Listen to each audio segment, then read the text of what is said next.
Offensive coordinators change, but the main question never does.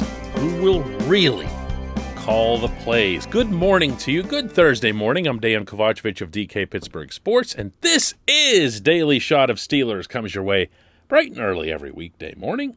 If you're into hockey and or baseball, I also offer up daily shots of Penguins and Pirates right where you found this.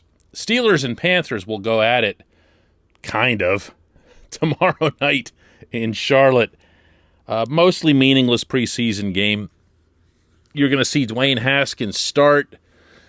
You're not going to see Ben Roethlisberger, a lot of other guys, Najee Harris.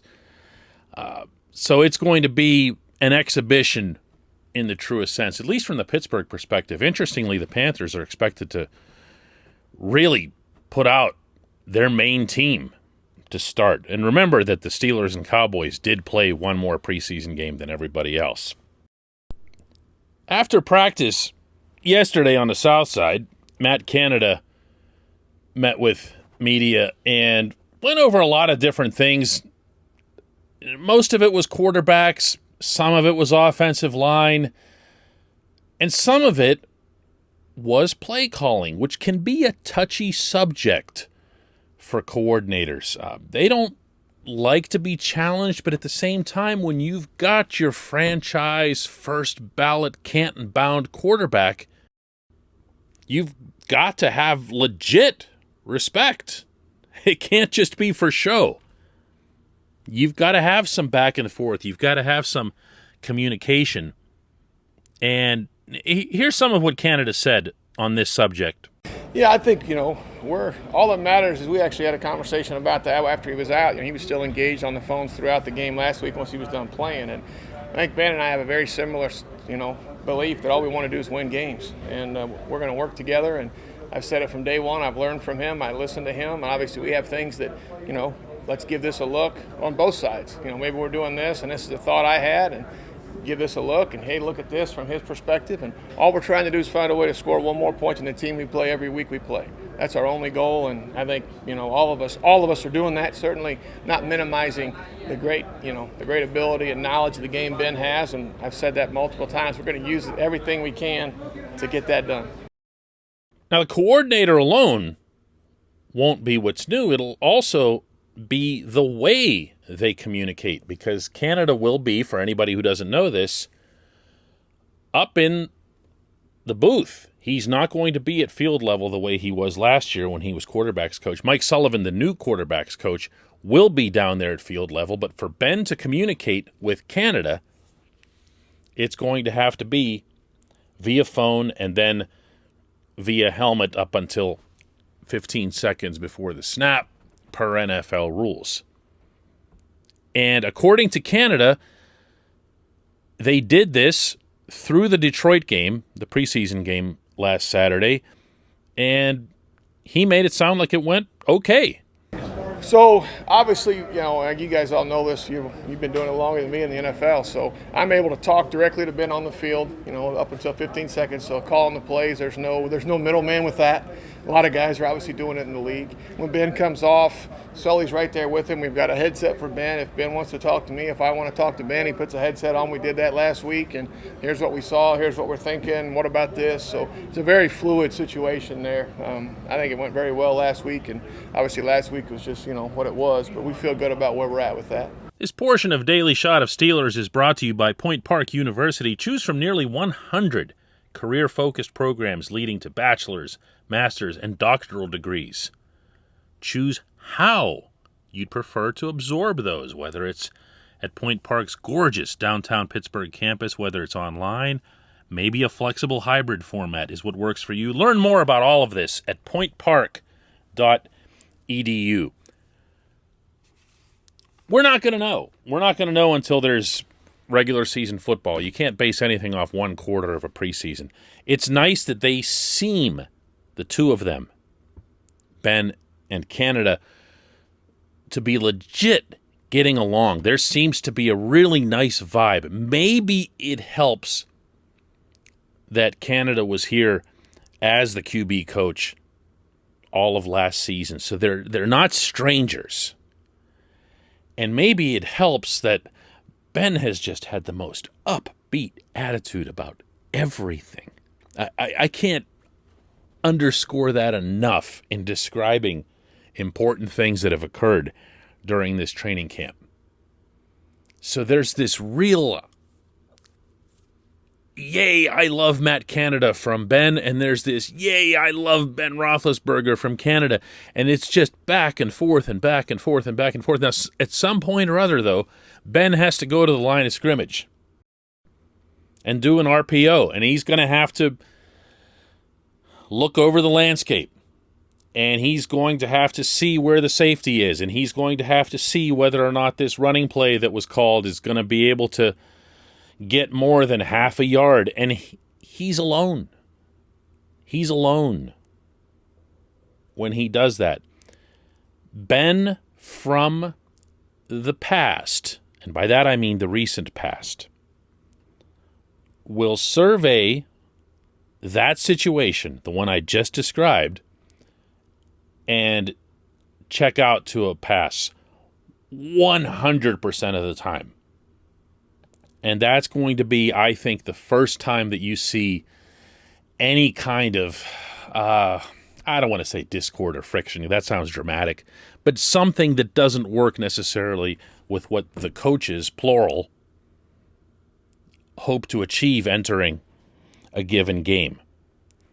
For example, if you're going against an opponent that just stinks at defending the run, and you go out there and you see that they are just determined, they're just hell-bent on stopping your run, even though they stink at it, and they put, 8, 9 guys in the box, and you go and you run right at it, and, it produces the expected result. Yeah, you're going to want to do some things to loosen that up. And you do have a lot of options. But at some point, over the course of that 3-hour affair, depending on how the score materializes, you will need to commit to the run. That's the term you always hear. It's about committing. It's about sticking with it. It's about pounding them. It's about wearing them down. You've got a 232-pound running back who moves like lightning and who can do a lot of different things. You got to use him. You got to use him. It's not going to be enough to just send 22 out wide to the flank, even though he's capable of it. You're going to have to run the football.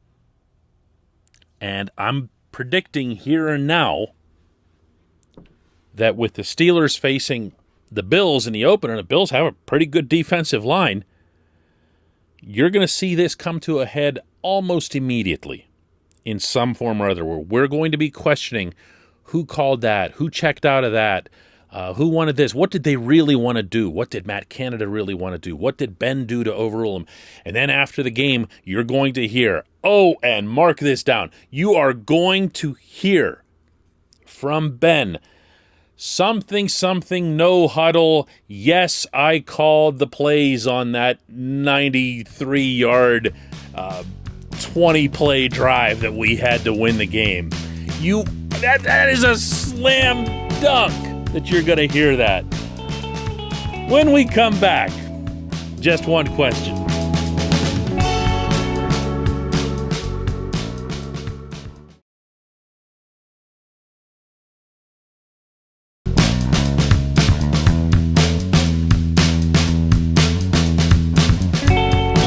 Time for Just One Question, as brought to you always on this program by the personal injury law firm of Luxembourg, Garbutt, Kelly, and George. They represent people who are hurt in car accidents, who filed for workers' comp, who need assistance with medical malpractice claims.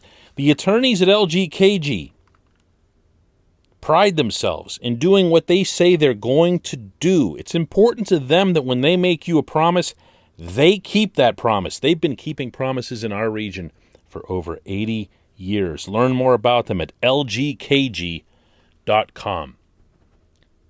Question comes from Matthew Rice Baldwin, who asks, if Dwayne Haskins or Mason Rudolph show enough in whatever limited appearances they make this upcoming season, Does it negate the Steelers drafting a quarterback next year, or do they still need to draft one regardless?